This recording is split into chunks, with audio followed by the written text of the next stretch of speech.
Hello, everyone. Welcome back to the Sportscast. I'm your host, Steven Avalos, alongside my dad. Hello. And a very special guest, T3. Hola, gente. Very nice to have you here today. This episode is going to be a special one. It's going to be mainly just about the Raiders and how we think they'll do this season. You know, a big preview episode. But first off, let's get some baseball out of the way, talking about the Oakland Athletics. So, can we Oakland Athletics? Really? You're going to go the full name? Yeah, the Oakland Athletics. That's what they are. Swinging A's. They're the A's. Swinging A's. All right. Well, still A's. Okay. I can say Las Vegas and try to predict where they'll go, but Hey, don't go there. But yeah. So the A's, they've done much better. Not much better, but definitely better than how they've been in the last few weeks. You know, there's always been offensive struggles, and now the bullpen has caught up a little bit to that. That could also just be them being asked to do so much, not early on, but in the middle of the season was so slim, or it was always, you know, so close. The margin of error was. It's been a tough year, to say the least. Yeah, you know, the A's are now out of the wild card position. They are about like 2.5 or 2 games out. Two games out behind Boston. Yeah, and Yankees have the first spot in the wild card. So A's are outside looking in. Hopefully they can get something going in the month of September. Their last few games have been pretty decent besides the bullpen. Yeah, they lost the first 2 games against the Yankees in dominating fashion, and surprisingly they came back to win the last 2. It was entertaining baseball too. Great game. We went to a couple of games. Yeah, we split the 4-game series. They also won a national game. It was on Sunday Night Baseball. Their first time winning on Sunday Night Baseball since 2004. Woo! I think it was like 8 straight losses since then. I might have seen that game. Very good chance. Yeah. But yeah, that was thanks to a home run by Tony Kemp. And honestly, in a way, you saw it coming, but you also didn't, just because he's not a home run hitter, but he's also dominant against the Yankees for some reason. Yeah, if you don't know Tony Kemp, he's like, what, 5'8", 5'9"? He's a short guy. He's a short guy. Good utility player. Yeah, very. You know what? Second base. And I got to be honest with you.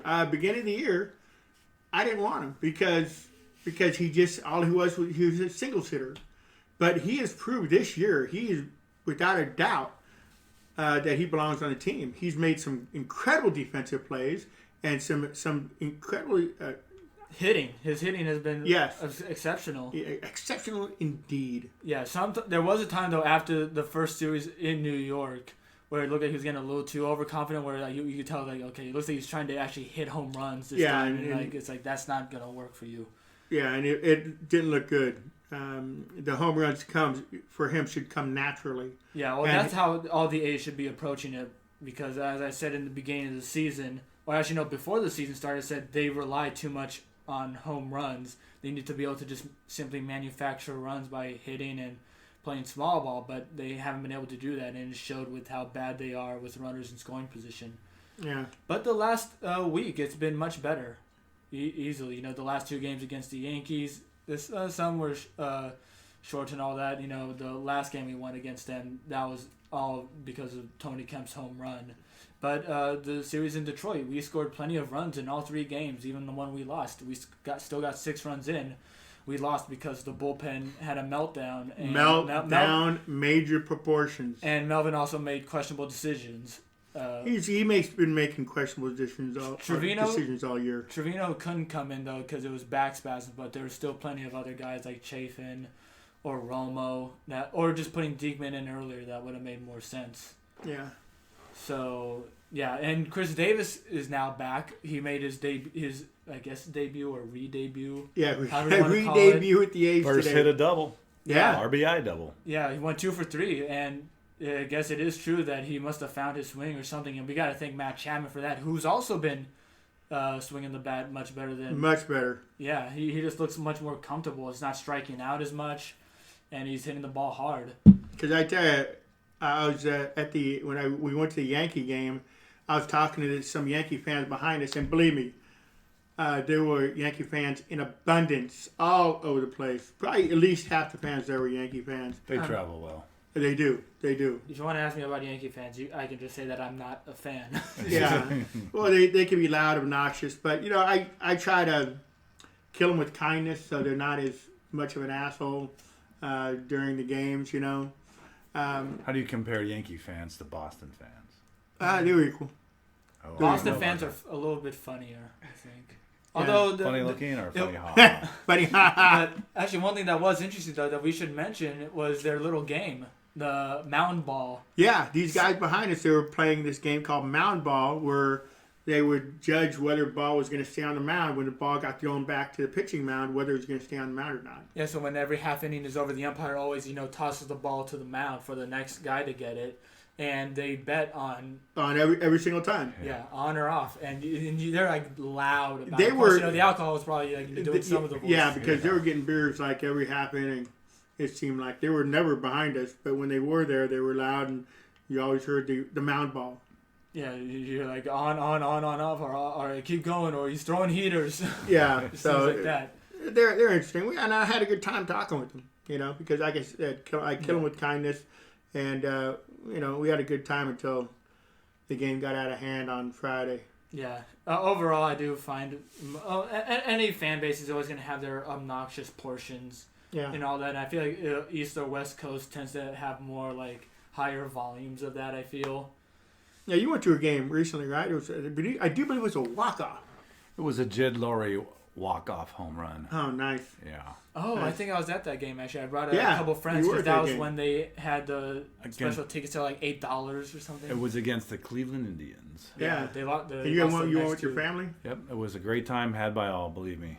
Oh, Yeah. yeah, great experience. Yeah. And you can never have a bad day if your team has a walk-off unless. And I there's a just family love baseball emergency. too because one, it's cheaper to go to. I mean, you can't. It's hard to get a whole group of people to a basketball game or a football game just because the price is so outrageous. But baseball, it's so much more reasonable. Hanging So- out at the treehouse is quite an experience as well. Oh, it is. It is. Yeah. Good times. Yeah, I need to go to the treehouse more often. Play pool or ping pong or just sit around. Yeah. That section they have where it's all those like. It's not seats, but you could sit something down on a table. Yeah. But yeah, it's really nice. Anything else? Should we go over the standings? No, let's really go with the quick? standings. So I will be covering the American League, and T3 will be going over the National League. So first off, we got the AL East, led by the Tampa Bay Rays. They've gained a few games on their lead. I believe it used to be like they were ahead by 4 games over the Yankees. Now it's 7. Red Sox are behind by 9. Then for the AL Central, you got the White Sox. They are 78 and 56.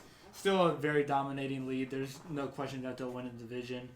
And then the AL West, the Astros are still ahead by 4.5 games. A's behind, and then Mariners not too far behind them. They're 2 games back of the A's, and of course that could have some implications for the wild card as the first 2 spots are taken up by the other American League East teams, the New York Yankees and the Boston Red Sox.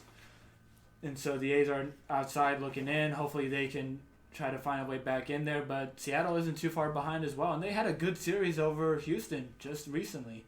So don't count them out just yet. All right, in the National League East, we have the Braves up by 1.5 over the Phillies. Phillies are going 7-3 in their last 10, so they're sneaking up with the Mets 5 games out. And the Phillies would come out of nowhere. They've been in the middle of the pack the entire season. They did lead it for a little bit, actually, but they did fall out after. Yeah, And now they're the Mets continue to sink, going 4-6 out of the last 10. And, considering how good they were playing, they've gone off the map. So, anyway. We got the Brewers in the Central, and basically they're playing 600 ball, and the Reds are 10 games out. Looks like no contest there. We have the Giants, the G-Men, up tied with the Dodgers as of today, both 85 and 49.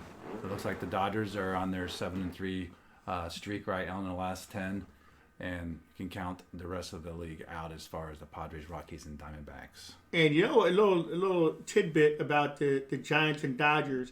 The Giants have had their best month of the year in August, going 10 games above 500. 19-9 they went, and they lost 2.5 games in the standings. To tell you how hot the Dodgers have been playing. Yeah. Dodgers are hot. Dodgers are, they're on them. It's good. That's what's gonna make this season so much, more fun. Or this September is gonna be a really tight finish. Well, I'm sticking with my guns. I'm saying that the Giants are they're not gonna lose first place.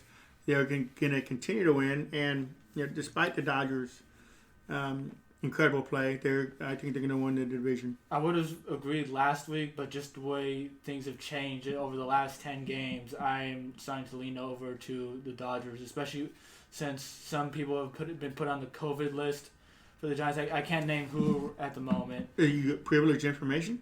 Are you a doctor? No. Okay.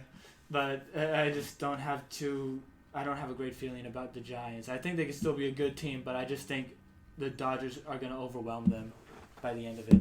Okay, so that's all we got for baseball. So now we're going to go into the main segment, talking about the Raiders and all that. But, first I'll just start off with saying that I had an article come out today. I might attach the link to the video. It's talking about the most surprising players. It's just two of them that were able to make the roster and, why it is that they are surprised to make the team and what they did to earn it. Hopefully you guys are able to see that when I bring it out. And what platform? You can find it on Bleacher Report or the Raider Ramble. Okay. And you had one last week as well. What was that called? It was talking about the best rookie performances in week 2 of the preseason. Okay. And those Very good too, by the way. Those are 4 stars, I'm telling you. 4-star articles you wrote. 5. Yeah, I'm just saying because they had a 4 out of 4. Okay. Okay. Hey, but if you think it's 4 out of 5, that's fine. Yeah, that's fine. There's always room for 4 out improvement. of 4 is good. Always room for improvement. Okay. But yeah, so Dad, I'd like to hand the mic over to you because you had something to say. No, I was just gonna. Our special guest here, T3. You had quite a history with the Raiders. How'd that begin? Born and raised in Oaktown. Been sitting in those stands since I could throw a football. So first game, it was the season of George Belanda, otherwise known as the Miracle Man. The Miracle Man, yeah. Yeah, first game November 22nd, 1970. 7 seconds left. George comes in with... This is your first game? First game. Oh, wow. And was never called the Black Hole, which evolved into the Black Hole. Sitting there with my brother, he asked me what did I want for my birthday, and I said, I want to go to a Raider game. So he took me to the Raider game. 7 seconds left, he comes in, hits the field goal, Raiders win. Right on. Great memory, man. Yeah. So ever since, once a Raider, always a Raider. Yeah, and you're quite a fixture at tailgating as well, right? Tailgating's always been fun, family, friends, and even if you didn't know anybody next to you, you got to know them very well. And everyone shared food and drink. It was just a great time, very special time, really. Is there anyone that really sticks out that you can remember? No, they all stick out. They all stick out as really good times. I know I've gone to many of his tailgates. In fact, my son Steven's first game as a Raider fan, that was the first place we went to see how proper tailgate is done. And we went to yours, and it was incredible as always. Yeah, always good food. Tailgates are always a really fun experience, and I just like to sometimes just walk around and see how everyone's got their station. It's always so unique. Everything is so similar, but there's always just something different about each and every one of them, and it's just really fun to see. And you can spend the entire pregame just walking around checking shit out. And the smell of barbecue and just, it's a special thing to go to a real good tailgate, and the Raiders had great ones. And we had a few Raider players that would come, especially, veterans. Like Ted Hendricks would come and, lift up the barbecue and say, what do you got cooking today? And it was great because the players would always mingle in the tailgates, so that was always fun to see them. So it was always kind of a family-oriented, good time. Right on. Yeah, that is really nice to hear. Yes. So, and you have a special discussion today. Yeah, I just wanted to, and thanks for inviting me here because I really wanted to talk about the Raiders, rule breakers and rule makers, how they redefined the yellow flag. And, throughout NFL history, the Raiders have always changed the rules of the game. And they created controversy and mayhem on and off the field. And I wanted to talk about a few that occurred on the field. So let's start with the Holy Roller. I'm sure you heard about the Holy Roller, Martin. Yes, I have. In fact, I saw it, so I know all about it. Yeah. I wasn't alive during a lot of these, but I still, I like to do some research on the history and all that, and look up their most famous moments, and that was definitely one of them. Yeah, it was just. Well, we have a little audio. Yeah, we do have an audio. We had a game. It was September 10th, 1978, and it was the Raiders versus the Chargers. Left, and I really think the scenario is best remembered by the immortal voice of Bill King. Here we go. The crowd takes up a chant of defense. Robisky and Banaszak are the back. Slot right. Branch inside. Bradshaw, Stabler back. Here comes the rush. He sidestep. Can he throw? He can't. The ball flips forward is loose. A wild scramble. 2 seconds on the clock. Casper grabbing the ball. It is on a fumble. Casper has recovered in the end zone. The Oakland Raiders have scored on the most zany, unbelievable, absolutely impossible dream of a play.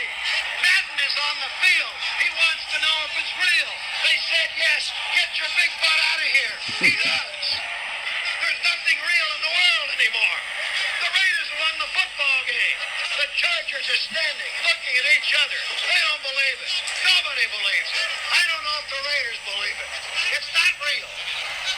52,000 people minus a few lonely Raider fans are stunned. A man would be a fool to ever try and write a drama and make you believe it. This one will be relived forever. Wow. And I have to agree with Bill King on that, how it's been living forever, the Holy Roller for Raider lore.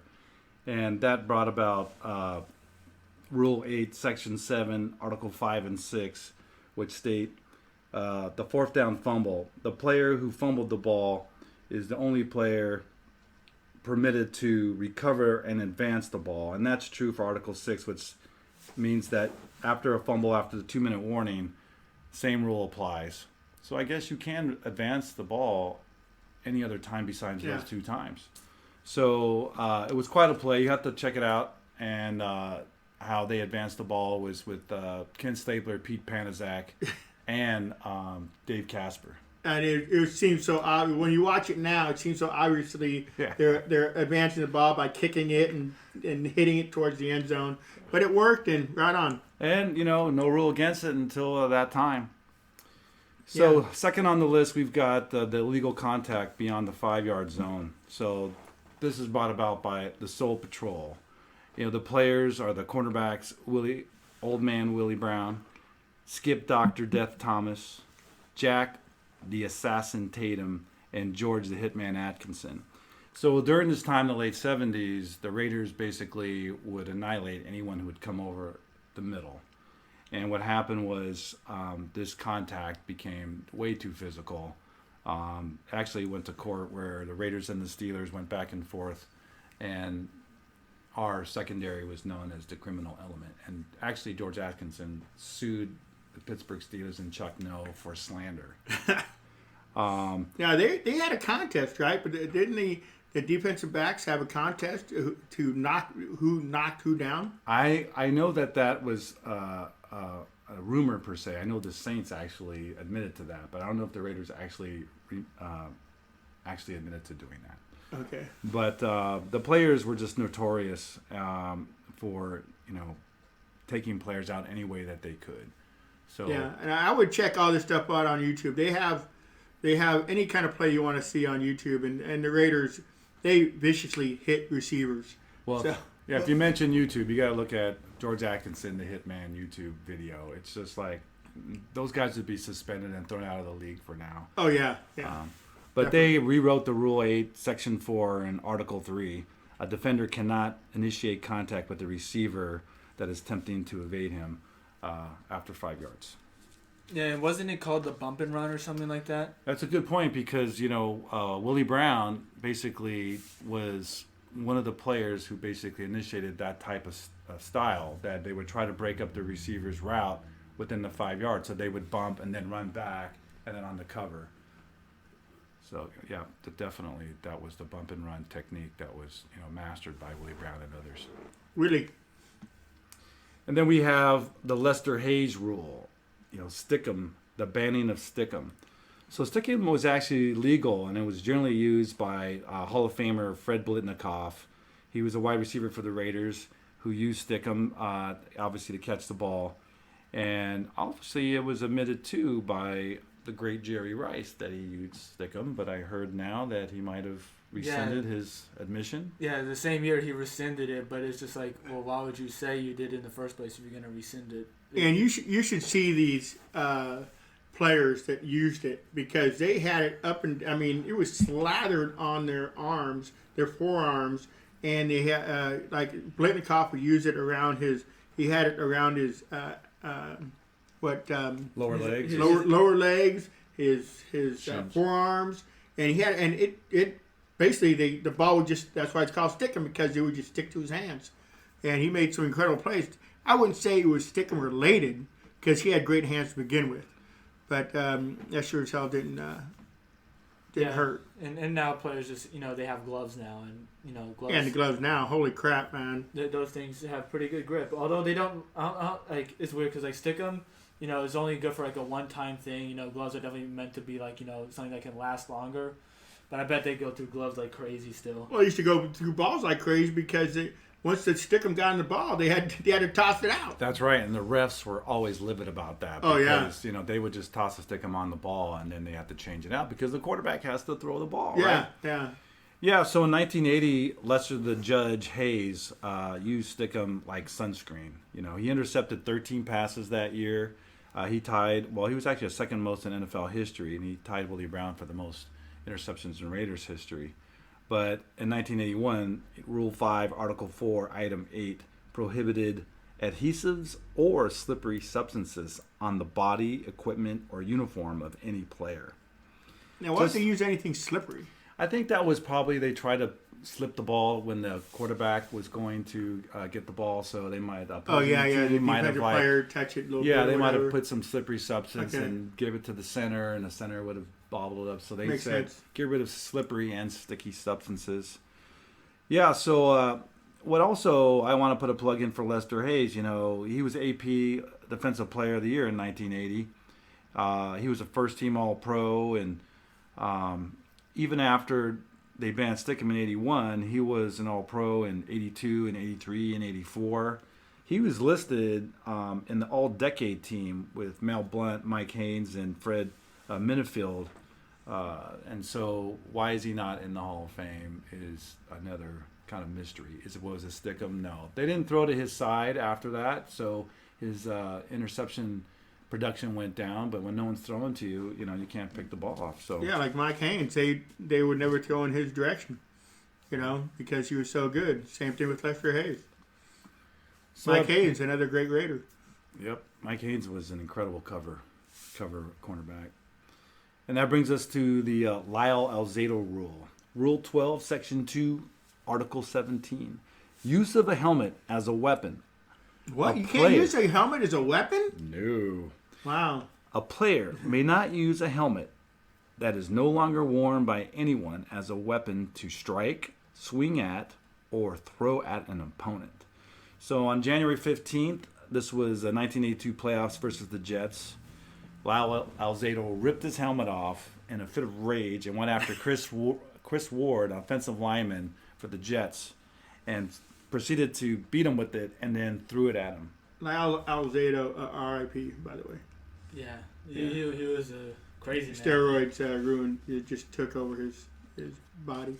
But I'm sorry, continue. No, I think that it's a good thing to bring up. It was a lesson learned in football and all the sports about steroid rage and so forth. And he actually came out, before his death and talked about that and how that was a big, mistake that he had made. And he came out warning about the dangers of steroid use. So, he's used his last, days on this earth to kind of rectify, those kind of mistakes. Yeah. Next. Yeah, I don't know if I really want to talk about these next two rules. Oh, please do. Well, they call it the Immaculate Reception in Pittsburgh, but we call it the Immaculate Deception in Oakland. Very much so. Yeah. So what happened in December 23rd, 1972 at Three Rivers Stadium, Raiders versus the Steelers. So at that time, two offensive players could not touch the ball. So the quarterback goes back to throw, hits one receiver, they tip it, gets another receiver that's on the same team. The play would be considered an incomplete pass. In this case, there's 30 seconds left. Bradshaw goes back to pass, Tatum hits Frenchie Fuqua, and the ball gets careened towards Franco Harris, who catches it on his shoestrings, picks up the ball, runs it in for a touchdown, and after much deliberation by the referees, it's considered a touchdown. Well, him and Tatum, Fuqua and Tatum collided at the same time the ball got there. Right. Freak play. And by this might have been the first time that instant replay might have been used, actually, even though it's denied by NFL. So what basically happened is that was called a touchdown, and you look and talk to the players involved. Tatum basically said he never touched the ball, and then before he died, he did conceded that at the time of impact that it would be very difficult to tell what actually happened. Fuqua, by the way, had been quiet and supposedly saying he knew exactly what happened that day, but would never tell. Now, where were you when that play happened? I was at home watching that game. It's on the tube. They were playing at Three Rivers, and what struck me This most, was a playoff game. Yeah, it was an AFC divisional playoff game. So what struck me most was deliberation that after this thing happened, what's going on, and the refs supposedly went into the dugout there because they were playing in Three Rivers Stadium. Yeah. And it was just such a delay, and no one's going for on the longest on the phone. time. And why are they on the phone? Why is this an issue? Why not make the call? So there was a lot of controversy about who they were calling. Was it the press box to get a replay? Was it the NFL commission? Was it Pittsburgh owner? And they were worried about maybe there was not enough police to be in that area. That's another rumor. Yeah, it's an unlikely rumor, but because if they would have said that wasn't a touchdown, those Pittsburgh fans were going to be rabid.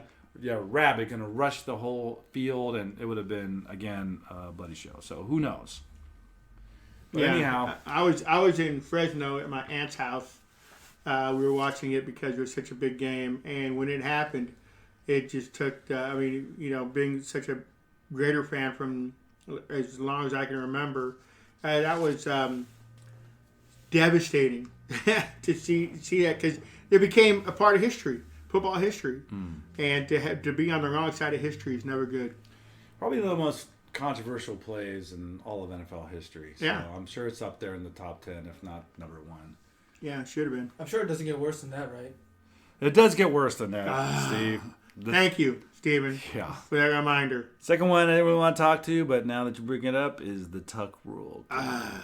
January 19th, 2002 in Foxborough, Mass. Raiders versus Patriots in the 2002 AFC Divisional Playoff game. If you remember a little bit more closer to time, we've got Charles Woodson blitzing with 1:50 left. Smacks into Tom Brady. Ball down on the ground. I think it was Greg Breekert that might have recovered the football. And game over, right? Yeah, the place went nuts. Where were you at that time, Tracy? Actually, I was at a crab feed at Our Lady of Grace with you. Yes. And that was quite a showing. Yeah, the place went nuts when they recovered the fumble. Game over. Raiders going to, Remember we were all high-fiving each other? Yeah, going crazy. Yeah. And then the delay. And then a delay, and then they come back and they reverse the call to an incomplete pass. And what was that? What did they say? What the reason was? The Tuck Rule. That there is a rule that if a quarterback seems like he's going to tuck the ball in and not throw it forward, that's considered a Tuck Rule, which was abolished in March of 2013 by a 29-1 vote. And you can guess who abstained from voting. The Patriots. The Patriots, of course. Yeah. Well, they're straight in their organization, aren't they? Right. Yeah, I don't think so. But that was the beginning of Tom, Brady's career. That you never know how that would have changed his career. Or the Raiders organization. How would it just such a difference it would have made. Oh yeah. Well, some people do feel that was the beginning of Al Davis's and John Gruden's demise, because I think Al Davis felt like Gruden didn't really protest that call enough. It was just like, What are you gonna do though? I think you're in shock too. You're kind of in shock. Like, what do you do, and what can you do once the refs? It's just arguing a call. I mean, they can get Yeah, thrown out but of the see, game. anybody who would watch that, even a layman, like they show this play, did it look like it was a fumble? It's an obvious fumble. There was no tucking it back in. Where did they pull that out of their ass? It's also not like baseball and basketball where, if there is a really bad call, the coach can really afford to try to go out there and argue and possibly get ejected. It's always like, the backups and all that. But in football, communication, I think, is more key than those two other sports. So you can't just, argue something that's already been looked at. You know what I mean? Oh, yeah. So, like I think, when it comes to which sports is more important to have with coaches, it's football because, they also have the mics, too, where they're communicating them right there. And how many times during a season, which we've all witnessed through our lives, calls go against the Raiders that would never go against any other teams. Yeah. The referee, what was the guy's name who put the card in? I like to call him Skeletor because it rhymes Skeletor. with that. Yeah. It rhymes To with it. say whether it was a first down or not, he put down, first time ever in NFL history, he gets a place card out of his pocket. The stick isn't even sticking straight up, and he decides whether or not the Raiders got the first down or not. No, the Cowboys got the first down. No, Because it was a fourth and inches, and they tried to sneak it. And no, but see, the card went between the ball. yeah, so They didn't get it. Yeah, it Raiders should didn't have get been a Raiders first down. We got a point of contention here. We can talk about so many different plays that occurred, and they'll just basically say Raider fans are whining about things. Yeah. Or there's that one. It was the final home game in Oakland, 2019, against the Jaguars, where Carr went to someone like take a knee. He slid in bounds. His knee clearly hit the ground. He gave himself up. That way the clock would keep going, but the ref ruled him out of bounds instead. Even though it was clear that he was in bounds when he went down, it stopped the clock. And of course, perhaps the Jaguars still could have taken the lead back, but The fact that the call went against the Raiders as usual. and it could have made a difference between whether or not they would win or lose. Of course, there's other reasons why they lost that game. They only scored like 16 points. That's not enough. But yeah. Yeah, but like instant replay. I mean, they always rules about you can only use instant replay for certain plays. I think it should be instant replay if you're going to use it. Should be used against any play, but you can only have so many call-outs. You can have so many instant replays a team can have. Okay? Yeah, Otherwise, one and a half maybe. It'll slow the game down. But if there's and a coach has to kind of say, I mean, like that card play you're talking about, that was critical. So that should be a play that could be, reviewed or, rather than it's a score or a turnover. And folks, let me tell you, that is just a drop in the bucket of different calls that have gone against the Raiders. I'll make this quick thing. Sorry to interrupt, but a quick thing is, you said they should have you should be able to review everything. I've said before that there should be like a sky judge and all that, one that can quickly correct easy calls, just the easy ones, not the big ones like drop or if a guy's in bounds, they don't have to go to replay over it. Like just one guy with a camera that's already looking at it as they're talking and just like, oh yeah, okay, I already saw it. Sky Judge, I like that idea. Just Well, one overlord. It's also actually done like baseball, where they put on the helmet. They don't when the referees go into that little booth. What are they looking at? It's not theirs to decide. Have it sent to New York. Have them put on the headphones like baseball. Yeah. What do you guys see? Yeah. Or why not have like a chip on the ball and like have sensors around the field that can tell when a first down is. They don't have to judge like It is a first down. They don't have to go. It is an incomplete pass. They don't have to find out after like they have to, because how many times is it they're looking at a first down and there's like so many different bodies that are in the way of the play and they have to judge it still like off of like what they're seeing from an obscure view. Why not just have some kind of chip or some kind of sensors and all that in the ball to find out where it is and like it's like, okay, well, if something is detected, that means it broke the plane. Yeah, you know how far it's gone. The ball's gone. Yeah. Well, there's so many cameras on the field now that are in football. You got the sky camera, and you've got so many different looks now. Yeah, but they still managed to get it wrong.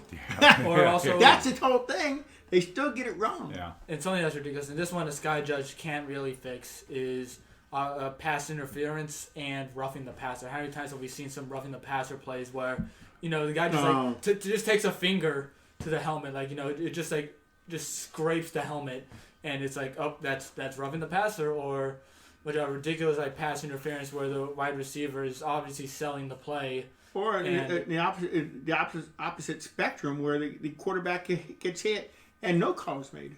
Oh yeah, there's they get sandwiched or something. I think roughing the passer, I mean, it's hard to tell about intent, you know. But if it's just like your hands up and you happen to try to swipe at the ball and your pinky hits the guy's helmet, I mean, that should not be a penalty.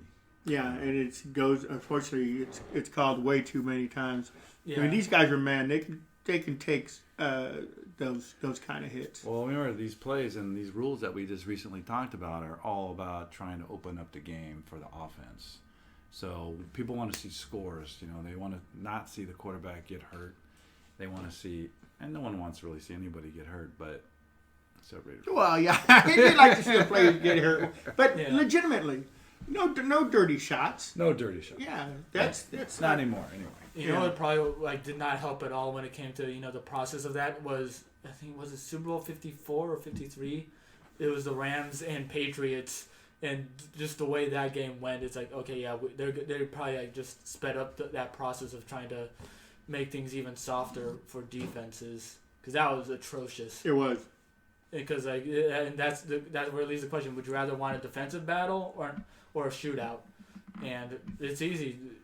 People would rather want a shootout. But true football fans, they want to see both sides of the ball. Yeah. You know, I mean, it's like a no-hitter. Like some people get bored, it's a no-hitter. But to me, that's really exciting, especially 7th, 8th, 9th inning. Oh, yeah. Every pitch counts. Every play counts. And, you know, a defensive match, a lot of plays happen that are just could be game breakers. Yeah, how many great plays have you seen to save no-hitters? Too many to count. Or also a shootout where you see that, like, oh my God, like this guy can't stop hitting the ball, or like, no pitcher can stop this man and such. Or as long as one where it's balanced, where you're getting good pitching and good offense on both teams. But anyways, we're going to move on now. I'm going to go over the Raiders roster. This is the latest one they have. So starting from quarterback, we have Derek Carr. Is he a rookie? No. No? Very good. So I didn't see him during the preseason. No, you don't have to. You okay. don't have to see him. Marcus Mariota, no, he's not a rookie either, even though he had no preseason stats. I know Marcus. Me and him are buds. And then Nathan Peterman, who I guess you would assume is the veteran. Yeah, because he played every snap. I like Marcus. I mean, all the quarterbacks are good. Peterman's a good He's got good spirit. Some of You're his too kind. Some of his that is the way to put it. Some of his passes are like, oh my goodness, like how is he here? But Gruden likes him. He likes him too. I mean, he was like running for first downs. I mean, he was getting smacked. I mean, he was going head first. I mean, he was putting on a show for maybe another team. But yeah, Derek Carr, of course, will be the starter for this season. I have plenty of faith in him. I know, talking about him is very divisive on any platform. There's always going to be a faction of people that love him too much and thinks that he's better than Brady. And then there's that faction that, sometimes might even wish that he gets hurt, or they blame all the problems on him, or a decent amount of the problems on him, even when it's outside. And, it's best to just, realize he's a good quarterback. They could obviously get someone better, but it's not like he's stopping them exactly. You know what I mean? Yeah. Well, who would you get that's better?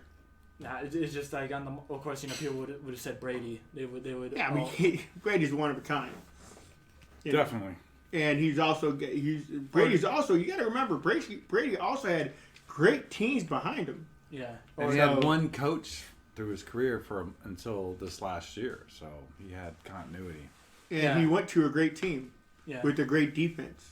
Yeah, I'm more on the side of defending, or not defending, because that sounds like I would go on the side of making excuses. But I do think that Carr is a good quarterback, and of course there's so many variables that you have to go by instead of just his record. Like, of course, a record will say a lot, but you gotta realize why it's like that.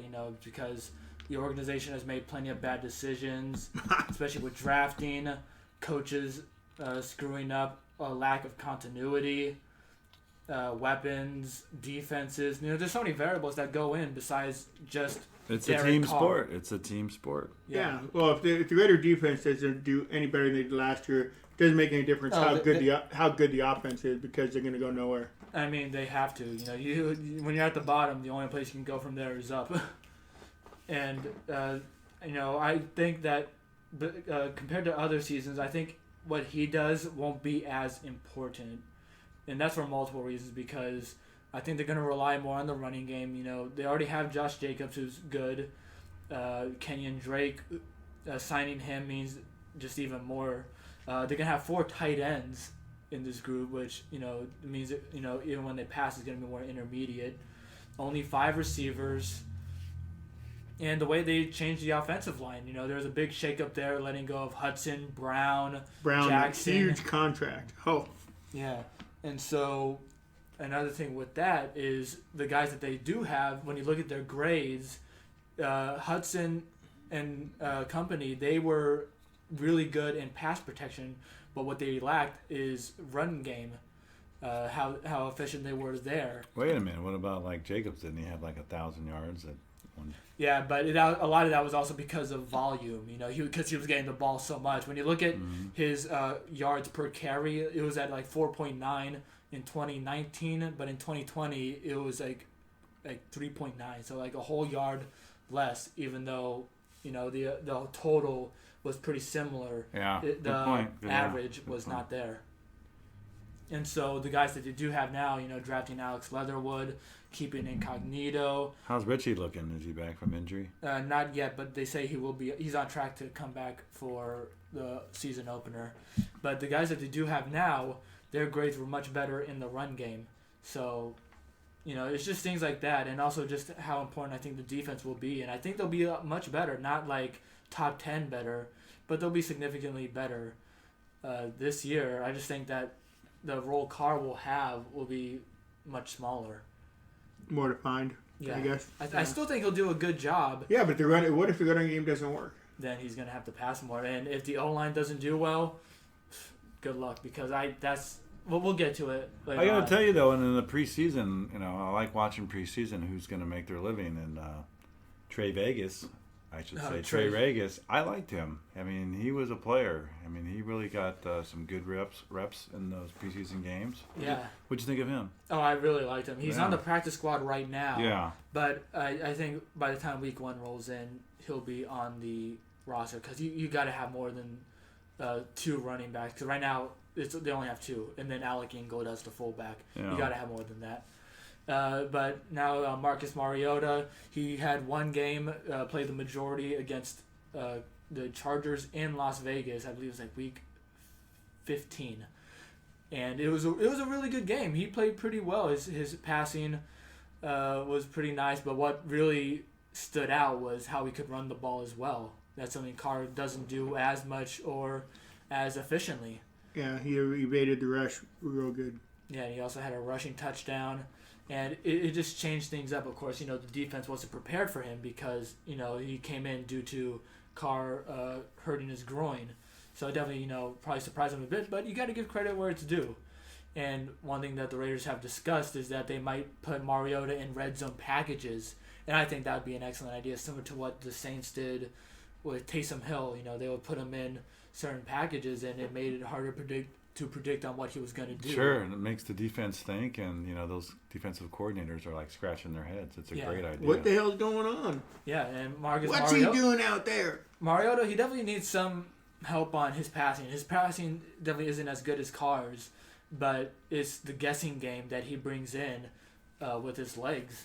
I really think putting him in for red zone packages would be excellent for a team, especially with how much they struggled. They struggled a lot in the red zone. Oh, yeah, they did. That's why if you had the Raiders fantasy football, if you had their kicker, you did good. Too many field goals. Yeah. All right, and now anything else about the quarterbacks? Anything you guys want to say? No.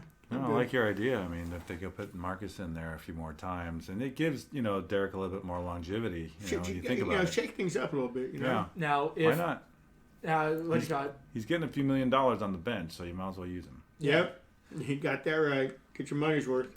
And one thing I would say though is there's always the talk. What happens to Carr if they don't make the playoffs? And it's like, well, like I just don't like it when people look at look at something at such like with one dimension only. It's like, well, let's wait until the season goes by and find out why they didn't make it.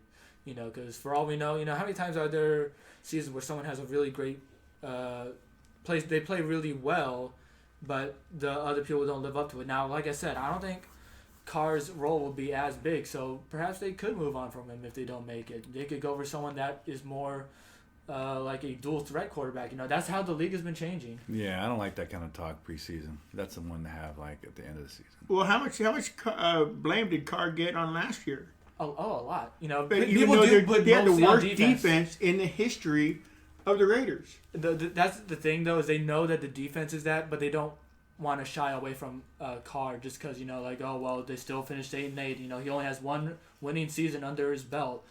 He fumbles the ball like that, but that's a very legitimate argument I'll take there is his fumbling. That's ridiculous to lead the league in turnovers because he doesn't throw interceptions, but he fumbles like crazy. He doesn't, yeah. He doesn't have a good grip on the ball. He has two, I don't know what it's called, but it's when you They're fumble called through left the end, thumbs. when you fumble through the end zone. It's a touchback, but like right. an offensive touchback. He's trying to stretch it to score. Is that what you're talking about? Yeah. And he's had two of those in his career. So that's a very legitimate argument, but I just think there's so many other things that go on with the team that but here's a player who is really just giving it his all, and that's why he fumbled. Yeah, I mean, you definitely got to hold on to the ball. That's the rule of the law. 8 fumbles last year, I believe.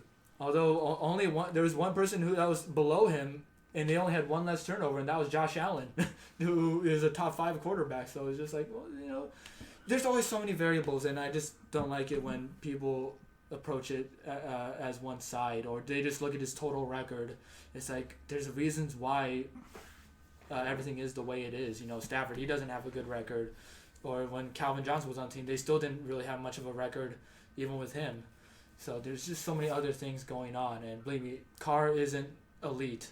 He's still good, but let's see. It's just the amount of blame put on him. He may be elite this year. Yeah, let's hope. We can only hope. But now moving on to running backs, we got Josh Jacobs and Kenyon Drake. That's all that's listed so far. I have a feeling Trey Regis will make it in, but Josh Jacobs, he's still a really good running back. He's got to stay healthy, and the signing of Drake has definitely shown that they're looking out for that because it's going to cut into his snaps. Of course, if you're a fantasy football lover, as like I am.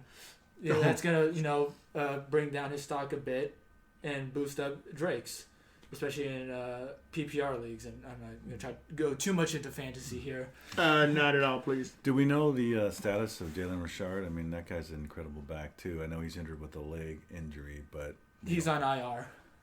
But I honestly think that they should let him go soon, just because I do like him, but he's being paid like $3 million for a third string. I just think that's too much. He had a lot of snaps last year. A decent amount. I think that was also because like COVID and all that. But I also think Richard doesn't want to get vaccinated. He's like one of the few players that hasn't been. And I think he's against it. And the thing is that with the new policies that the NFL made, you can't afford to, you will hurt the team. You will hurt the team and yourself. Players have been released because of it. Yeah, 99% of the coaches have been vaccinated, and 92% of the players, which is quite a percentage. Quite a lot. But it's still that percentage, that small percentage, can still you're talking about because they're not allowed to replace the players on the team, right? If you go out with COVID, you can't replace that player with somebody else. Is that what the rule is? It depends why. I think it's like if your team misses it because an unvaccinated player had COVID, then everyone pays the price. But I think you can put them on the COVID list and then someone else can come in. Okay. Timing might be a bigger thing, but I'm not exactly sure. But the Raiders are the first NFL team to have their stands required to have vaccination to attend the game. Yeah, I really like that. Of course, hopefully no one tries to scam their way through or anything like that. There's no idiots. Of course, you always have some idiots trying to still get in. Well, my fake COVID card only cost $500. So and they make them pretty good. I think I can get away with it. You were funny. But back to the running backs. I think Josh Jacobs is going to have a good year. He definitely won't get as many passing plays. A lot of those are going to go to Kenyon Drake. He might even get some snaps. Good hands in the slot. I think he's very mobile. He's a dual threat running back, and Jacobs will be able to do his main thing, which is where he can just power through people, and that's what he's really good at. He's really shifty. He's fun. I think he also got a captain's patch too. They announced who the captains are, and there's gonna be 7 of them. I believe it's. I'll try to look it up later. Okay. But anyway, I think this is going to be a really good running back duo. I think it might be the next best thing since, I'm not saying since as in a long time ago, but they can compete with Nick Chubb and Kareem Hunt down in Cleveland. Because that's a really good duo right there. Nick Chubb, he does the power plays, and Kareem Hunt is there for third down and passing and goal line. We'll see how that O-line holds up to create those holes. Yeah, and someone that can help out with the blocking will be their fullback, Alec Ingold. Yeah. That's a guy I really like on the team. Yeah. Fullback, it is a dying position. Don't know how much longer it's going to last. I don't think it's going to be completely extinct, but it's just, slowly dwindling. But I do like it when a team does have a fullback because they do show some importance. And Alec Ingold, he's the epitome of that. He made a lot of good plays last year. He's got good hands, too. He coming out of the backfield, too. There's a lot of options they can make off that fullback. Yeah, he's got great chemistry with Josh Jacobs. They've got a really good bond with each other. So it just, creates even more of a reason for him to want to block for him, block for his guy. He's a great blocker. He can bully linebackers and corners trying to get in the way. And he's good at making holes, and he's also decent on offense as well. When he's trying to get a pass, he's worked on his routes. He got the first ever touchdown in Las Vegas in their new stadium. That was really nice to see. Like I already said, he's good in the passing game. He's made history. He's decent in special teams as well. There's just so much to like about him, even though his role is pretty small. It's still an important one. I'm telling you, Regas, they'll bring him in from the practice squad. I bet you'll place him. Yeah, I really hope so too. Now for the wide receivers, we got Henry Ruggs III. He was the first wide receiver selected in 2020, and he did not have the best season. That's easy to say. Many other people outperformed him. Showed promise though. Yeah, he did show some promise. I'm not a fan of how Gruden has talked him up and then put him in. He always talks about let him loose and all that, but they don't go to him. I don't know why they don't sometimes simplify things, like have him do a flat route, because he's got the speed. He's a fast guy. Have him do a flat. He can try to outrun the middle of the field and go down the sideline, or just a simple slant route. Of course, some of that had to do with his weight, but he's bulked up, so that excuse is nullified a bit. I hope that he can get at least 800 yards. I think he only had 402 touchdowns. Oh, he was injured a bit too, though, right? Yeah, but even then, he only had 26 receptions. Not enough. Every game. He's got to be involved more. And since they released John Brown, it looked like he was going to be one of the main receivers. That just puts even more on him. Then you got Bryan Edwards. I think he can be a true number one receiver as well. He was a third-round pick in 2020. Didn't get much playing time as he was also dealing with plenty of injuries. But I think he's got a lot of potential talent and skill. He's a little bit like DK Metcalf, where he's got a lot of build on him. Not as big, but he could be a red zone threat. He can bully guys in the end zone. And I think he's just got a lot of potential. And he's got great hands, too. I really like what he can do. Is that the guy they call Allstate? No. No? I have no idea. Okay, because Allstate has great hands. Oh, I see. Talking up about Zay Jones, he had a really good preseason, too. Yeah, Zay Jones was a great preseason. He was a former first-round pick, but was never really given the time of a first-rounder. He was with the Buffalo Bills before, then the Raiders traded for him in 2019. I think he got only 200 yards last year in 2020 and a touchdown, but he still had some key plays and some, I think, a little bit of special teams. I'm not completely sure, but he's still really young, and I'd really like to see him play some more. He's worked a lot with Derek Carr. Of course, it's going to be the Ruggs, Edwards, and Renfro show there as starters, but I'd like to see Jones be a nice complementary receiver. He can play the slot, too. Yeah. But speaking of slot, Hunter Renfro, even though he has one of the smaller roles, I think he's the best out of them, or he's had the most consistency. He's always there for third down. He's a go-to man. Well, Yeah. is he going to be done playing baseball? Yes, there is a Hunter Renfrow in baseball, spelled with an E, not a W. Oh, okay. My bad. Oops. But Renfrow, he is insane. Great consistency with his routes. Great team player. He's there to win. And do what he can. He wants to do his part, and he does a great job at that. Something else he was really good at too is punt returning. He was robbed of a couple potential touchdowns. Yeah, I remember that. Oh, penalties. But I think he had like the second most yards, or at least like the average yardage per return amongst punt returners, and he was great. He's such a great player, and I love having him. Willie Snead, he's much harder to predict, but he's had a decent share of play when he was with New Orleans and Baltimore, although in both teams his role did dwindle down. He's definitely I'm pretty sure he has to be the oldest one there, and his role will be minimal, but he still made the team, and he's one of 5 receivers there, so he has to get some playing time in. He could play everywhere on the field, so you wonder how exactly they'll use him. But I think he'll have some plays every now and then. He might get a touchdown or two and be there for some key downs. But he'll definitely he won't get much work in. But tight ends, we got Darren Waller, easily the best player on the offense there. And in the league, Yeah. Oh, yeah. as far as tight ends. He's top 3. Kelsey's obviously a top tight end, but And he contends with George Kittle. yeah. And he's part of like a new version of tight end where, they're just like freak athleticism. That's what a lot of people talk about him as. And the thing about him is that he's so fast to where linebackers can't keep up with him, but he's too big for a cornerback to match up with him. Big guy.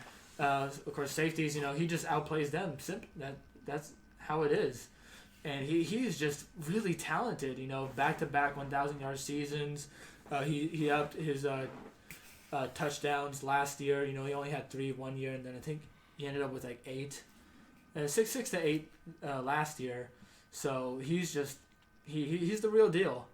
And of course he's got to stay healthy. He hasn't had any health issues, but he did miss the first 2 weeks of camp with something.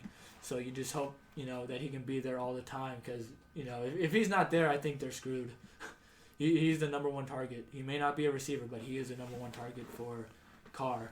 Then you got Foster Moreau. He's someone that I think got screwed over last year because they had Jason Witten on the team and they gave him plenty of routes, especially in the red zone. A lot of those have to go to Moreau. Yeah, Witten should have never been on the roster last year. Well, the thought was giving some, veteran preference. He had a lot of history as a tight end, obviously, and he's a Hall of Famer. And there's nothing wrong with that, but it got to the point to where he was stealing snaps from Foster Moreau. Well, no, Yeah. he wasn't stealing them. Gruden was putting them in there. That had nothing to do with him. Yeah, that's very true, but still, he was out there when Moreau should have been. And hopefully he gets much more playing time than he did before. He's a great target in the red zone. In his rookie season, he had 5 touchdowns. You don't get that for nothing. Yeah. And then he only had 2 the other year. One of them was in the red zone, and one of them was because he juked the safety, and the safety made a mistake. He has a way of getting open. Yeah. I mean, as You big as gotta he take is, advantage of that. as big as he is, he finds a hole. And I can see him being a starter on another team. Yeah. I think he's that talented. And then you got Nick Bowers. He was one of the surprise players to make the team. He made it initially over Derek Carrier. I still think he's going to be the 3rd string tight end, though. He's got, I think, like 265, 6'4", his height and weight. And I think he's an okay guy. He's definitely not going to get many passes. He's more of the Lee Smith type, I believe. He did have a good preseason as well, so that's one of the reasons. And I was surprised they let Carrier go, because Carrier's advantage is he's a special teams player and knows how to play special teams. He did get signed back, so he will be there. And his snaps will be in special teams. He might get a reception or 2, but it's going to be mainly just special teams for him. Then the offensive tackles, you got Colton Miller. He is really good. He was I think their most consistent lineman, besides I think missing a game or 2. He had a great year. He had a good year. And he just the way he's changed from his rookie season to now, credit to the coaching there. Great job. He's really good. Then you got Alex Leatherwood. He was a very questionable pick because he was projected to go in the second round, and he wasn't even that highly ranked amongst tackles. But he had a good preseason, and he's shown to be really passionate with the team. It seems like he's a guy that wants to win as well. Everybody wants to win, though. He's a big question mark for me. We'll have to see. He's got to prove his mettle here. Yeah, he's in the running game. I think he's going to be excellent. He's more agile than I expected, but it's when it comes to recognizing assignments in the passing game, that's where his play will come down to. He's got to know his assignments, and he can't get lost out there because he did a little bit in the preseason. But other than that, he's a great blocker. Then you got Brandon Parker. He's an okay guy. He's had some decent moments compared to how he started off before. He was just a revolving door. But he's shown some improvements, but you just hope that he doesn't have to go out on the field too much. Hopefully it's just Miller and Leatherwood. And Parker sometimes on a swing tackle. And then at the guards, you got Incognito. Great guy, but he's up there in age, and he's been injured plenty of times. So yeah, way too often. Yeah, he's got to stay on the field. Other than that, he's good. How old is he now? 38 maybe. Oh, yeah. That's 36 to 38, I believe. Wow. Denzel Good, he was a surprise from last year. I think he could be pretty good. He really rose to the occasion last year when there were plenty of injuries, and he could play guard and tackle. So that's something that makes him valuable. Then you got John Simpson. He was a rookie last year. He was okay. He had plenty of rookie moments, but I think he can show some improvement. Then Jermaine Elemanor. He was actually just added today, so I don't know enough about him, but that's all I can say about him. Then the centers, Andre James and Nick Martin. I think the offensive line really sets in with Andre James because he barely has any experience, and he's filling Ronnie Hudson's shoes. Those are big shoes to fill, and I have no idea how he's going to do. But he has to do it because he's in charge. The center has to be tough. He has to be not only tough, but he has to find the blitz. He has to call it out to the other guys. He has to make sure everyone is on the same page. So the offensive line is so unsung, for what they do. Yeah, and Andre James has to be there. Nick Martin, he's a veteran. He's I think on the mediocre side, but he can be decent. But it's going to come down to Andre James, I believe. But these guys cannot get hurt because the depth is really shallow, in my opinion. If someone gets hurt, then they're in trouble. Then moving on to defense, Yannick Ngakoue, Max Crosby, Cleveland Farrell, Carl Nassib, and Malcolm Kuntz.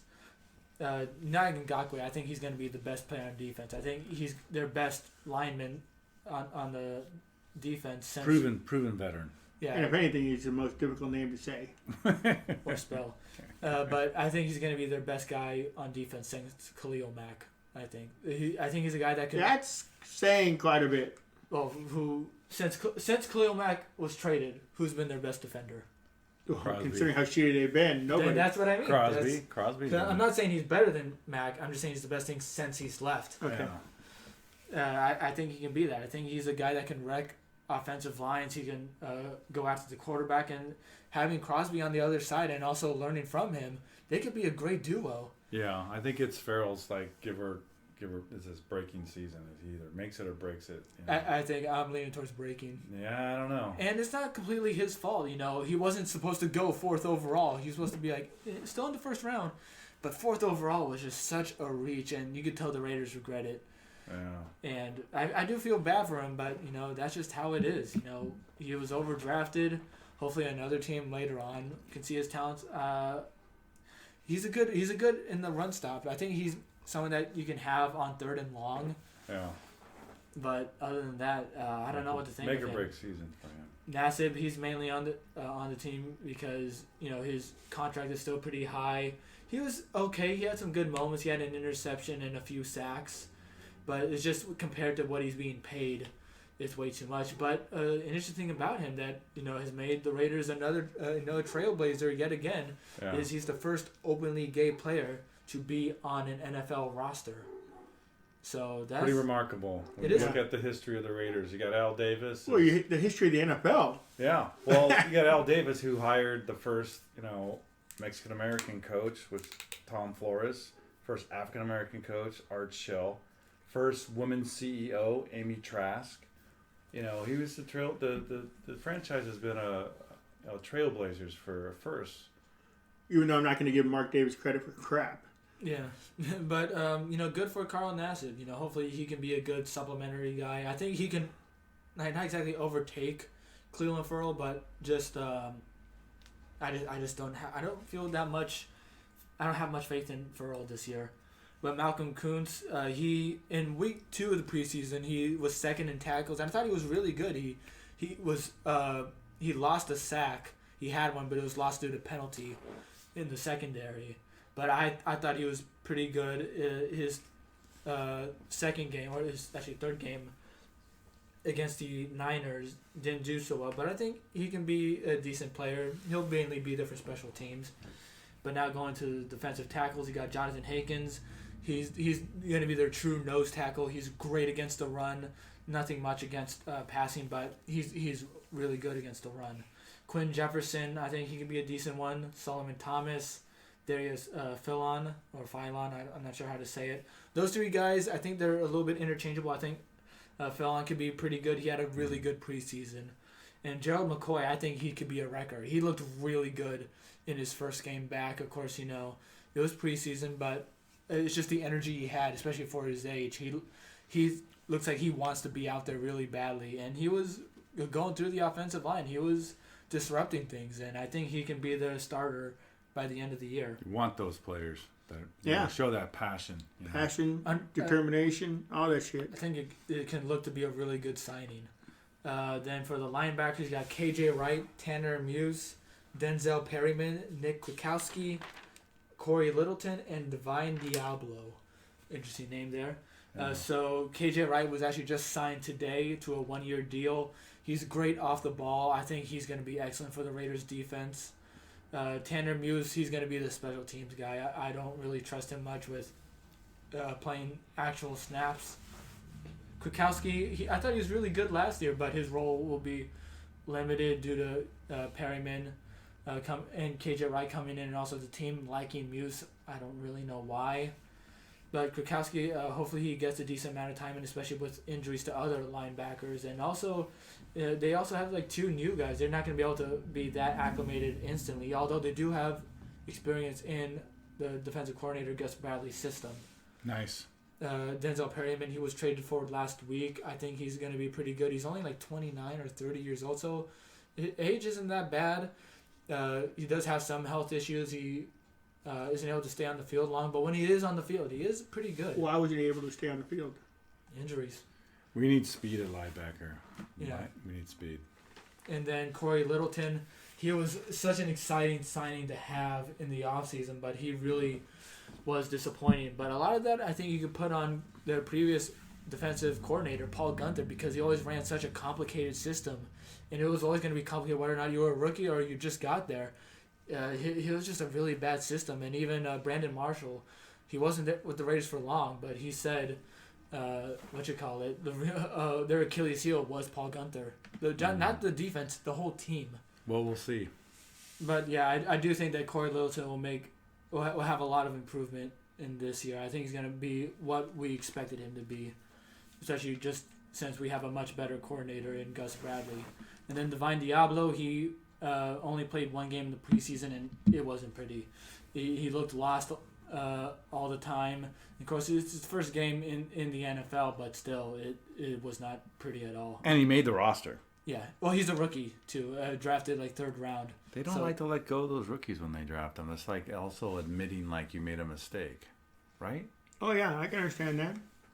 Yeah, but now for the corners, you got Trayvon Mullen, Casey Hayward, Nate Hobbs, Damon Arnett, Amik Robertson. So that's only 5 of them.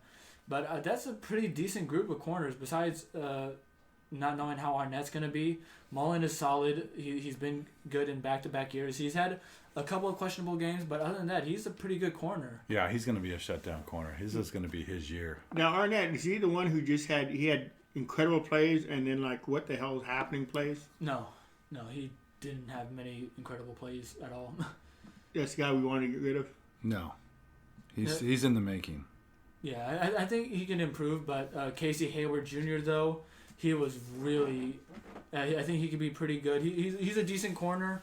I'll say solid, and he's familiar with the system that Gus Bradley has as he was on his team last year. He basically just like stayed with Bradley, and he provides mentorship to them. He's a veteran, so I think he'll be a solid corner as well. So left and right side are both solid. Then at the nickel, you got Nate Hobbs, and he was easily the best player in the preseason by far. He was spectacular. He had a sack, an interception, and he just didn't really let anyone get by him. He looked like he was already ready, and he was one of the more not questionable ones. A lot of people refer to him as a steal in the draft or just a solid pick, but some people would still try to downplay him. But once in the preseason, he shut any doubters up. He was great. Well, how much do you really take preseason into the whole equation?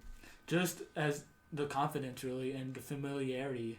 As long as they don't look lost, they look, confident and all that. That's what matters. You have something to say? No, T3, what do you think? No, I agree. I think that you look at the players and where they're going to go, how they execute, where they're going downfield, and obviously what you do when you're not having the ball come your way. I mean, I think that's a big thing coaches look at. Yeah. And discipline as well. That's what you look for in the preseason. But then you got Damon Arnett. He definitely did not play well in his rookie year, especially as a first-round pick. And he's definitely already being brought down in the depth chart as he's a backup now. Second stringer to Casey Hayward as listed on the Raiders website. He really did not play well. I don't know. He didn't really do much in the preseason. His last game, he had some pass breakups, so that's something to look forward to. But I just don't really know where he's going to go. How much money does Arnett make? I'm not sure about it. Because you think there's a little bit of resentment of him being made second string, where he's like, "Oh, hell with this! I'm already making my money.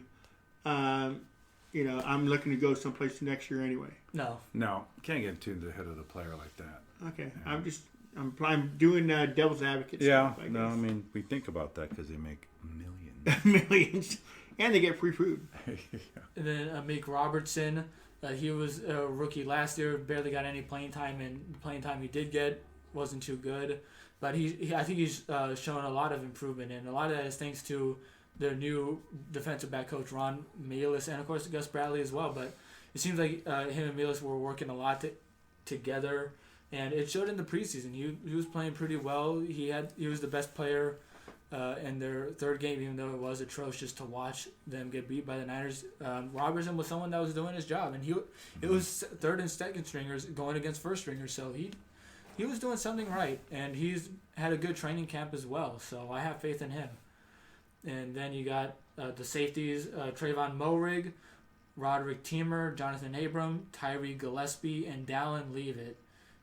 You don't like Leave It. What's the story? I think you either love it or leave it. I'll go through the other guys first, but Moehrig, I think he was a total steal when they drafted him in the second round because he was looked at as a first-round talent, but people shied away because he had like a back injury or something like that before, and that really made people not want to get him at the time. It shied them away. But he was looked at as the best safety in the class, so to get him in the second round, I think is amazing. And then you got Jonathan Abram. He has a lot of potential as a safety, as a box safety. Can you explain a box safety from a regular safety? So there's a free safety and a strong safety. So free safety they're kind of like the center fielder. They're the ones that stay more back to watch if anyone gets past the corner or help play more of a ball hawk. And then the strong safety, they're more in the box with the linebackers where they're there for the running plays or shorter the intermediate passes or something or screen. And They cover the tight end more often, right? The Moehrig can also cover tight ends as well, I believe. He's a good coverage guy. He's a true center fielder, and the Raiders haven't really had that in a while. Last time they might have had that was Charles Woodson. But what you got? I think Moehrig's going to be good. He's had a good camp. Didn't really do anything in the preseason, but that's also not a bad thing either. When you're a defensive back, if your name's not mentioned much and you're a starter, that just means no one's getting on you, and they're not throwing your way. There's a reason why.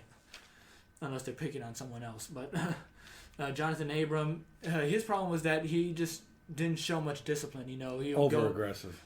go head first, hit guys out of bounds, draw penalties. Yeah. Lots of boneheaded plays, and it got him hurt. Boneheaded with the capital B. And it got him hurt plenty of times as well. He's got to watch out for himself. And I think it's good, though, to have him more in the box in a place where he belongs because Gunther, his usual thing, he would like to put people in positions where they weren't going to succeed.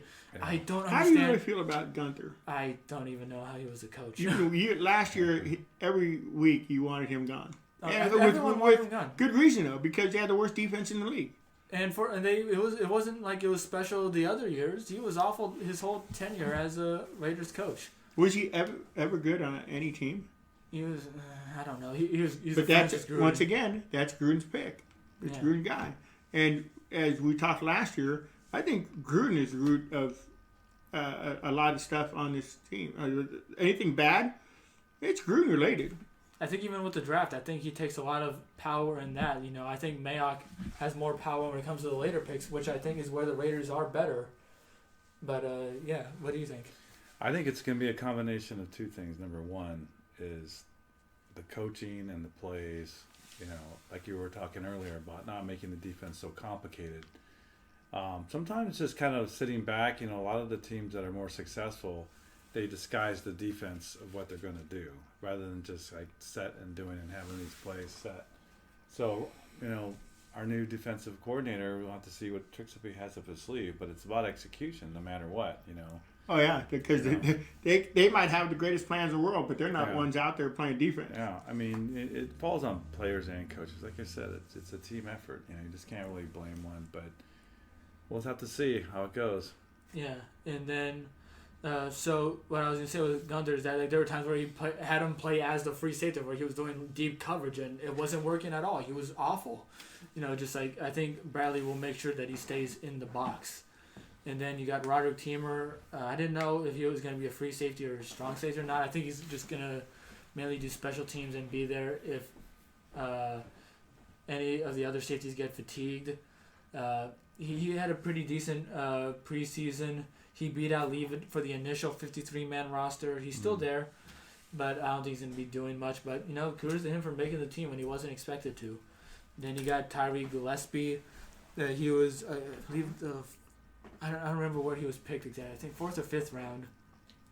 But he was looked at as a steal as well. He didn't do much in the preseason, but he had some good tackling. He seems to be an efficient tackler, so that's something to look forward to. And he'll be there if Abram falters. If Abram loses the coach's favor, put in Gillespie. Then you got Leavitt.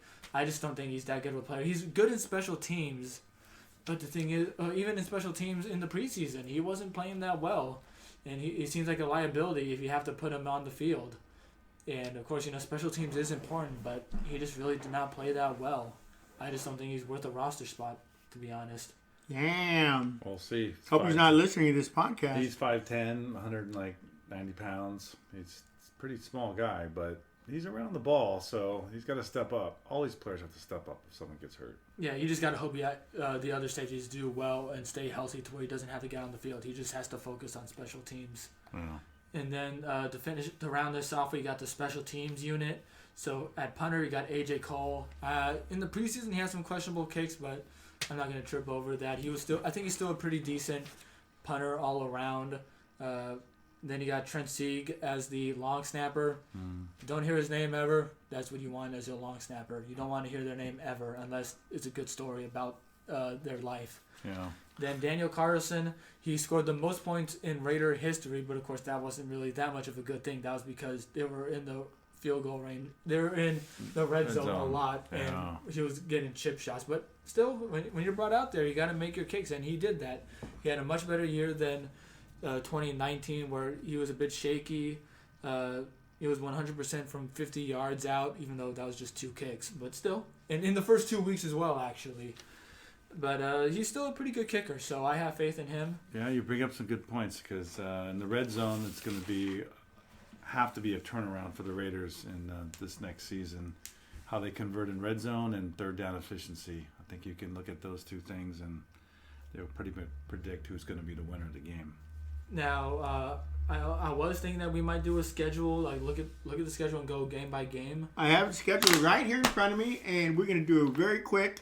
It's going to be very quick. I'm going to tell you who they're playing, where they're playing, and you're going to give me win or loss. Yeah, it's kind of early. I mean, it's hard to say, but Go ahead. Well, that's the whole thing about it. yeah. We're just doing it. Okay, ready? Ready. Yeah. First game of the year: Ravens at Las Vegas. I'm going to go with Ravens to win that one. I think it will be closer than it says just because their wide receiver core looks pretty banged up, but I just don't know if the defense will be ready for Lamar Jackson. Especially, like, there will be better. It has to be a better defense than last year, but it's going to be the first week. There's going to be a lot of kinks to work out. I think Gus he'll pull it off, and they'll shut him down. I think there will be a Raider victory at home Monday night. Yeah, I'm going to go with Monday Night Raiders. All right. Next so game, we got Raiders-Steelers in Pittsburgh. That one, I'm actually leaning towards the Raiders there just because I think those Steelers will be a good team. They still got a great defense, plenty of weapons. I just, Brent Roethlisberger doesn't have a good track record against the Raiders. His last win against them was in 2015 in an absolute shootout. It was like 38-35. Yes, I watched that. Yeah. That was a hard game to watch. It was fun most of the time, but just a bad ending. Is that when he got injured and they had the replacement quarterback came in? No. Okay, that was previous- 2018. 2018, yeah. But I think he came in the end. Something like that. But it was a weird game. But the Raiders did win that last game in 2018. One of their 4 wins. T3? Raider victory. But yeah, Okay. I'm calling Raider win on that one. I'm going Raiders as well. I think they're going to get to Roethlisberger, and he's an old man. I think it's going to be a low-scoring affair. Next game, Dolphins at the Raiders. I'm going to go Dolphins there. They're a young team. A lot of it is going to depend on how Tua does. I think he's going to be a good quarterback, though, so I just think the Dolphins have the edge. And Flores is also a really good coach as well. So Raiders lose. Raiders might be going down. They'll be riding a 2-0, record going into Las Vegas again, and I think they'll have a little bit of letdown after riding a 2-game winning streak. Well, I'll say right now, I have the Raiders going undefeated, so you know my pick on every week. But I'll let you two pick the games. So we have both of you guys think the Dolphins are going to beat the Raiders at home. Yeah. Okay. Next we have the Raiders-Chargers in L.A. I'm going to have the Raiders in that one. I know Justin Herbert's a great quarterback. They still got plenty of weapons, but I just don't know if the defense is going to be too good. And plus, Herbert's got a new head coach. I think he's got a new head coach and a lot of new coaches, and continuity is everything. Yeah, I don't think it's a new head coach. Okay. Maybe. I'll have to look into that. There's something new. Of course, the new defensive coordinator, because Gus Bradley. I think they did get rid of him. Last year's coach. Yeah, but there's going to be a lot of changes, and I just think continuity is really key. So, I just think that that alone. And you got who? I'm going for a Raider T3? victory here for sure because I think there's been a lot of changes on the Chargers side of the ball. Okay, Bears at Vegas. This one I think is going to be a little bit of an upset because actually I don't know, because the Bears still have a decent defense. They can have a really good offense with Fields and Allen Robinson and David Montgomery. That's a really good trio right there. But their offensive line has a lot of question marks. They did not look good in the playing time they had in the preseason, and by week 5 things should be much more gelled in with the Raiders defense, especially at the defensive line. And I think they could possibly wreak havoc. And plus, we don't know if Fields will start because it looks like they're leaning towards Dalton to start the season. You don't know how deep they'll let him go. All it takes is just a few good games, and they might give Dalton too much time. Raiders will be hungry. Raider victory. Chomp, chomp, chomp. Okay, Eagles at Raiders. No, Raiders and Broncos. Raiders-Broncos, I'm sorry. Thinking ahead. I think they're going to win that one just because I like Bridgewater. I just don't think he's going to be that good enough, though. Their offense is definitely limited with him, but it's definitely better than Drew Lock still. Their defense is going to be very scary, but I think that one will be more on the low-scoring side, like maybe in the low 20s on both teams, but Raiders wins. Bridgewater will throw 3 interceptions and there'll be a pick 6 in the game. There you go. Eagles at the Raiders. That one, I got the Raiders winning that one. It could be a possible upset just because Jalen Hurts, it could be a really quarterback, but there's just so many question marks on the Eagles. And I don't think they're going to be a good team in general. But there's always going to be that one team that can surprise everyone. But I'm still going to lean towards the Raiders. Raider victory. They'll be showing some, Super Bowl, highlights when the Raiders beat the Philadelphia Eagles. Oh, mini highlight. Yeah, they'll be showing some highlights right before the game. The Raiders will be so supercharged to win again. Next game, Raiders at Giants. I think this could be a possible upset. I don't think the Giants are a good team, but it's a 10 o'clock game in New York. I think the weather isn't going to be too kind to them there. It's still November, so it's not going to be that crazy as it would be in December. But I don't know. I think this is going to be that one game that fans are going to kick their heads over. So lose. Feeling the EBGBs too about the Raiders in the Meadowlands. Yeah, that's going to be a tough game. That's a coin flip for me on that one. Next game, Sunday Night Football. Chiefs against the Raiders in Vegas. I say they lose this one, but it's going to be really close. But I think it's just going to be outplayed by all the experience that the Kansas City Chiefs have. And I think Reed will outcoach Gruden. That's what it'll come down to. Boy, that's a shocker.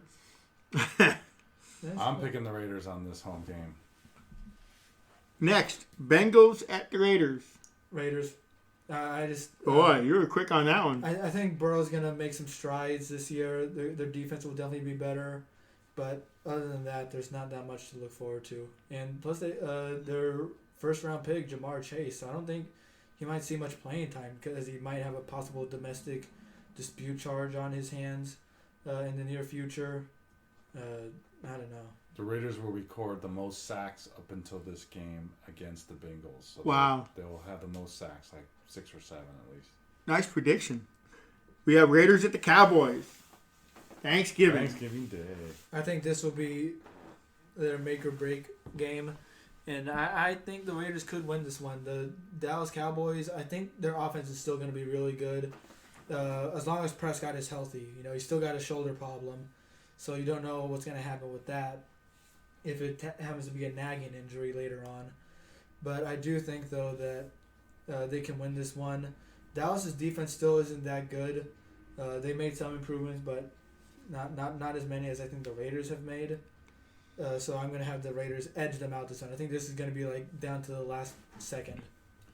It'll be a close game, but there will be an unfortunate letdown by the Raiders in the fourth quarter. We got Washington and Vegas.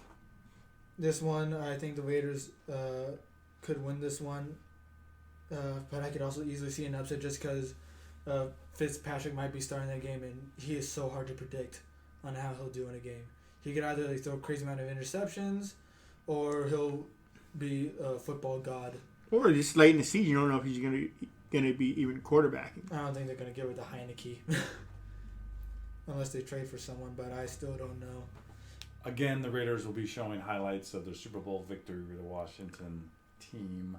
38-9 Super Bowl victory. So Raiders will be pumped up. Repeat performance. Right on. You know what? I think I might change my... What? I don't know.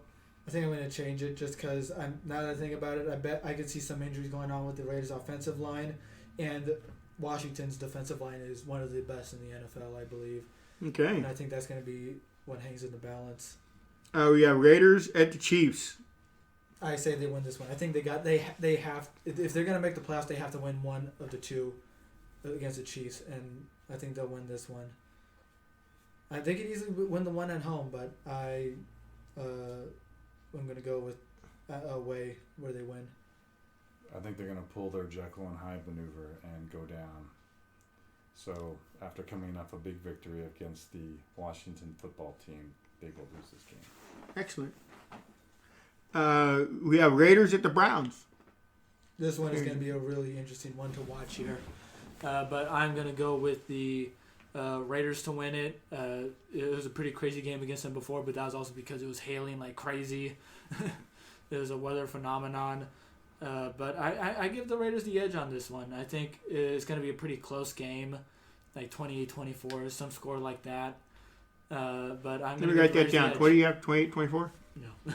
Okay. What do you got? Raiders will win this game. They'll look back again against that first time they were a wild card Super Bowl team against Cleveland. It was Mike Davis interception in the end zone to seal the victory against Brian Sipes.